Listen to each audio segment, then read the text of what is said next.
amazing first Vitality evening here at Oracy in the Canary Wharf, and I'm really pleased to have Tony Wright here, who's just been given the main headlining speech today. And his book here, if you can see, is Left in the Dark, and it truly is a pioneering compendium of asking some of the big questions and actually giving really good answers as to why our consciousness is as it is in society, and actually why we're going through a big consciousness crisis and what we can actually do about it. And it challenges a lot of basic or immature evolutionary and anthropological understandings about what humanity went through to get to where it is now. And we're just going to ask Tony a few questions to find out more about his work fundamentally. And also, I would encourage you definitely to check out Tony's work and check out his book, Left in the Dark. I think you can get it on Amazon probably, and all the major bookstores. So so probably the best way of doing that is, how would you best describe, or most briefly describe, what your book is doing and what it's setting out to reveal? It's really an attempt to simplify and come up with an understandable diagnosis of the current state of the human mind, and make sense, paradoxically though it sounds, of our current state of delusion. Yes. And how do you explain delusion when we're deluded? Yes. That's part of the objective, and the second piece of this sort of conundrum is how we got to the sort of evolutionary biology. The two things are really part of the same picture. Yes. But I'd say one is about the history, the biology, the evolution. The second part is the delusion of our mind that's created, and then what on earth we can do about it. So one of the key facts that came up when I was reading your book was, contrary to popular opinion, the human brain isn't the biggest as it has ever been. And correct me if I'm wrong, was it 10,000 years ago? The human brain, the hominid brain, was as big as it had been, or just before agriculture anyway? Yeah, the data looks quite compelling in that it seemed to have peaked, the human brain, around about 200,000 years ago. Okay, 200,000 years ago. Yeah, it seemed to be on an accelerating curve of expansion, and then round about that window it stalled, and it's been shrinking ever since. I see. And I guess I think the point I picked up on was, around about 10,000 years ago, as we came into agriculture, it got to its smallest. The shrinkage accelerated, if that's not sure. So the speed of degeneration, the shrinking, ties in very well with agriculture being quite prolific. Yes.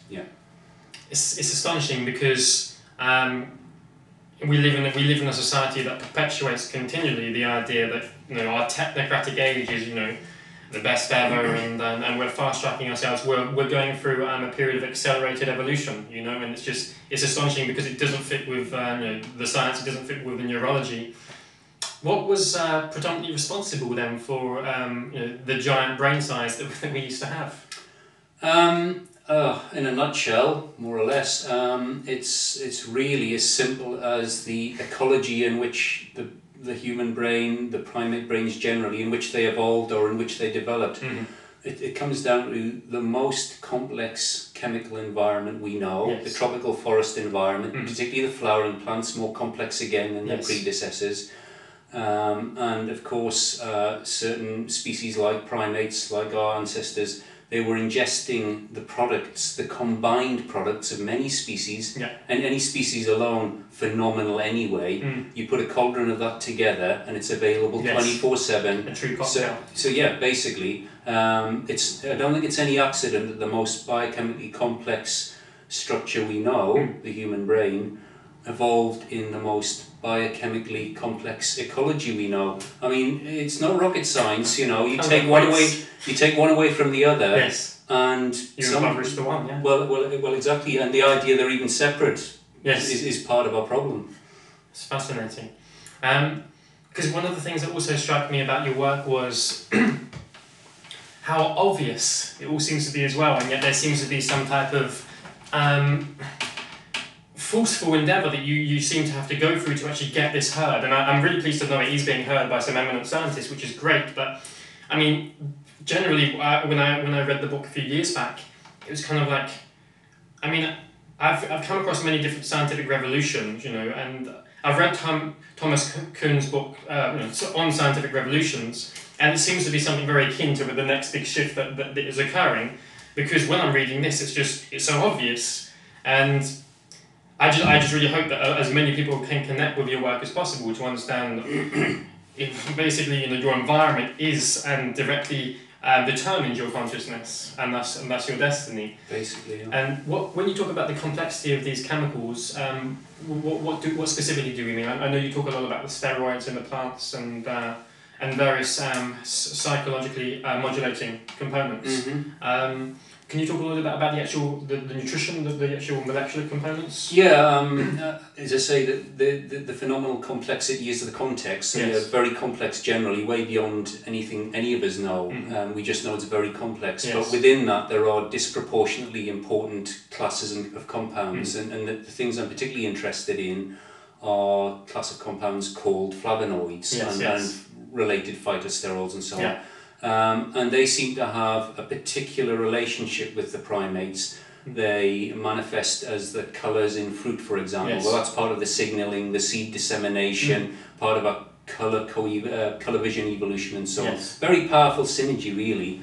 And they just happen to be, and there's many of them, they just happen to be neuroactive, so they mildly to moderately elevate our neural activity, which is interesting. Is that also relating to feelings of blissfulness and wakefulness? Yeah, basically. I mean, the kind of this sort of chemical structure is not dissimilar to modern antidepressants. Yes. No surprise there. We're missing these things. We're depressed, and then we get these useless synthetic versions when in fact there's a much more powerful cocktail.